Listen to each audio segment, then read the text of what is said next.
जो होता है उसे संत मिलते हैं। मन संत बनता है तब उसे संत मिलते हैं। संत के सद्गुण जीवन में उतारिए, आप संत होंगे, तब संत को संत मिलेंगे। दुर्जन के घर संत तुरंत नहीं जाते हैं और कभी जाते भी हैं तो संत के प्रति श्रद्धा नहीं होती है।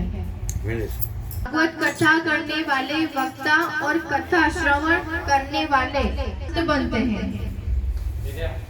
बुद्धण वारो भगवत कथा वो संत ठवंदो।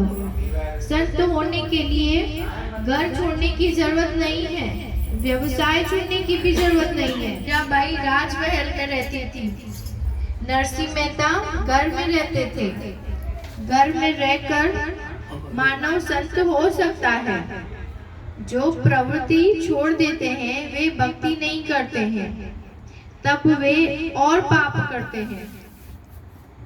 संत सर्वकाल भक्ति कर सकते हैं, परंतु हमारे जैसे साधारण मानव 6 घंटे से अधिक समय तक भक्ति नहीं कर सकते हैं। छोड़िए, प्रवृत्ति कीजिए, पैसे के लिए प्रयत्न करिए, पर पाप के भय को मन में रखकर कीजिए। प्राचीन काल में नामदेव महाराज दर्जी का काम करते थे। गोरा कुमार मिट्टी के बर्तन बनाकर बाजार में बेचने जाते थे। कबीरदास महाराज जुलाई का काम करते थे। वे सब संत प्रारंभ में व्यवसाय करते थे तथा भक्ति भी करते थे। भक्ति में वो देवान भूल गए, जगत को भूल गए और उनका व्यवसाय छूट गया। फल परिपूर्ण रूप से परिपक्व होता है, तब ही वृक्ष को छोड़ देता है। फल जब तक कच्चा होता है वृक्ष को पकड़ कर रखता है। उसी तरह भक्ति परिपूर्ण परिपक्व होती है, तब संत संसार वृक्ष का संबंध छोड़ देते हैं।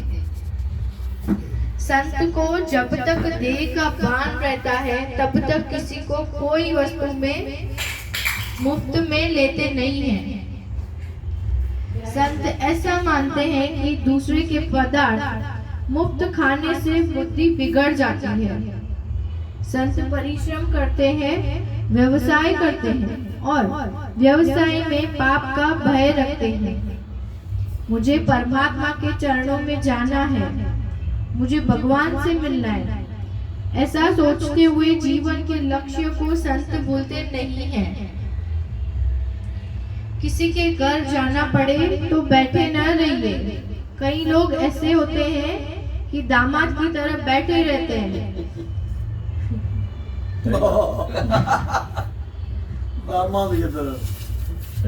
तब गृह स्वामी को ऐसा लगता है कि अब यह पीड़ा कब जाएगी, जाए तो अच्छा है। कलयुग के लोगों को 2 चीजें अच्छी लगती है। काम, किसी का काम करिए तो प्रिय बनेंगे, किसी को कुछ दीजिए तो प्रिय लगेंगे। खाली बैठे न रहिए, काम कीजिए। जो खाली बैठा रहता है उसकी बुद्धि में खराब विचार आते रहते हैं। निवृत्ति में भी मन पाप करता है। मन को किसी अच्छे काम में प्रवृत्त करिए। संत होने के लिए कपड़े बदलने की जरूरत नहीं है। कपड़े बदलने से संत कोई नहीं हो सकता। संत होने के लिए चित्त बदलना जरूरी है। जिसने अपना मन सुधार लिया है और कुछ बिगड़ जाता है तो भले ही बिगड़ जाए, पर मेरा मन न बिगड़े, यही जो चाहता रहता है वही संत है। मेरा मन पाप करने न लगे, इस बात का ध्यान रखिए।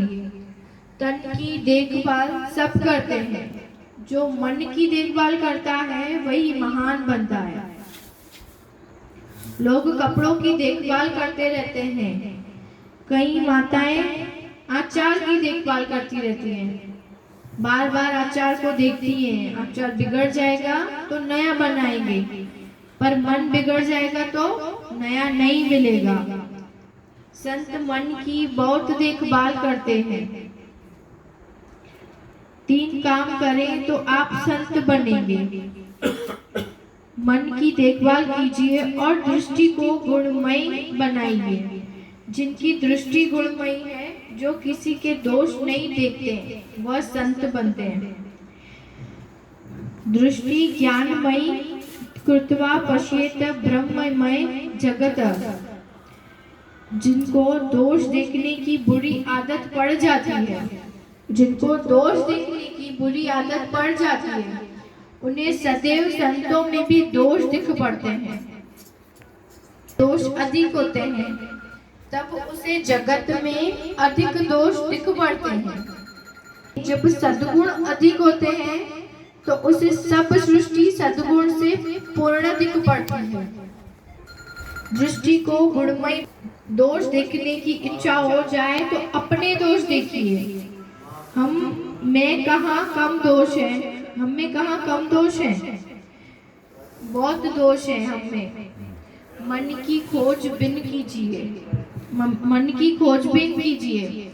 मालूम पड़ेगा कि मन में काम बैठा है, क्रोध बैठा है, कि द्वेष बैठा है, या मत्सर है। ईर्ष्या भी मन में बहुत होती है।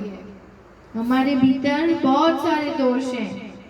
जगत के दोष देखने की जरूरत नहीं है। ब्रह्मा जी की सृष्टि गुण दोष से भरी हुई है। निर्दोष तो एकमात्र परमात्मा है। जिन्हें दोष देखने की बुरी आदत है, उन्हें संतों में भी दोष दिख पड़ता है। ऐसे लोग सोचते हैं कि महाराज को क्रोध बहुत आता है। संभव है कि साधु संतों को क्रोध आता हो, पर उनके क्रोध में भी प्रेम भरा रहता है।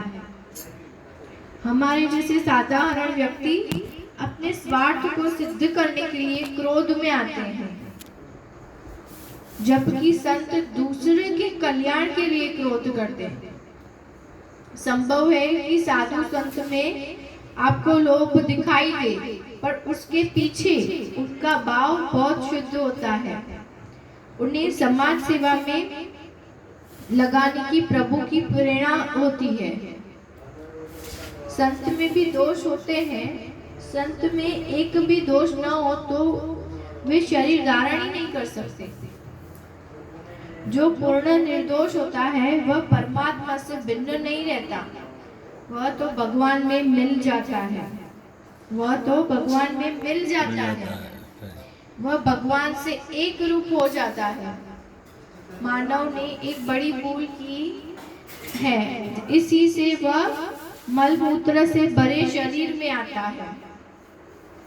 शरीर धारण करने वाले संत में एकाध दोष होता है, पर अनेक सद्गुणों में कारण भक्ति के कारण वह दोष करने में समर्थ होता है। संत में एकाध दोष रहते हैं। माताएं जब बाहर आ जाती हैं तब बालक का श्रृंगार करती हैं, उसे स्नान कराती हैं, अच्छे वस्त्र पहनाती हैं। बालक रो रहा है, उसे स्नान करने की इच्छा नहीं है, उसे ठंड लग रही है, पर माता उसे स्नान कराती है। बालक का श्रृंगार करने में माता को सुख होता है। बालक का श्रृंगार करने पर माता उसे प्रेम से देखती है, माता प्रसन्न होती है। अब बच्चा सुंदर दिखता है, मुझे बाहर जाना है, उसे किसी की नजर न लग जाए। जो माता बालक का श्रृंगार करती है, वही माता काजल की एक बिंदी भी उसे लगाती है। माता जिस तरह बालक की देखभाल करती है, उसी तरह प्रभु भी संत को नजर न लगे ऐसा सोचकर काजल की एक बिंदी लगाते हैं।